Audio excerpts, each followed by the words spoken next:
Sot do të luhen 8 ndeshje të vlefshme për kualifikueset e Botrorit 2026 në Europë. Shqipëria ka interes konkret tek 2 prej tyre, fillimisht Hungaria mat forcën me Irlandën. Në këtë takim Shqipërisë do i bënte punë fitoria e Irlandës.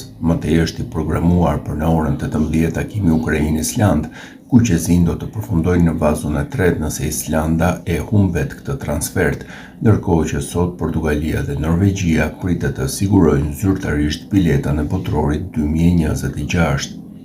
Shanset që Shqipëria të pozicionohet në vazën e dytë në shortin e play-offit janë të hapura dhe as pak të pamundura. Kombëtarja jon ka nevojë që të plotësohen 4 nga 5 skenarat e mëposhtëm.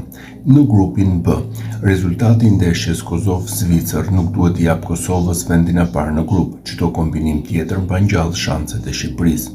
Në grupin D, në sfidën Ukrainë-Island, ku qezin kanë interes që Ukraina të mos fitojë, çdo rezultat tjetër është në favor të Shqipërisë. Në grupin F, shpresa e vetme vjen nga Irlanda. Ndeshja Hungari-Irland duhet të përfundojë me fitore të Irlandës që të ndihmojë renditjen tonë. Në grupin H, në përballjen Austri-Bosnjë-Hercegovinë është e rëndësishme që Bosnja të mos marrë fitoren pasi një sukses i saj do ta ngjiste në renditje.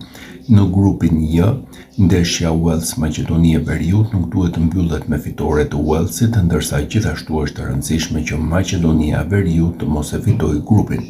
Nëse 4 nga këto 5 kushte përmbushen, atëherë Shqipëria siguron një pozicionim shumë më komod në shortin e play-offit, duke u futur në vazun e dytë dhe shmangur kundërshtarët më të fortë, si dhe ndeshjen e parë të play-offit e luan në shtëpi.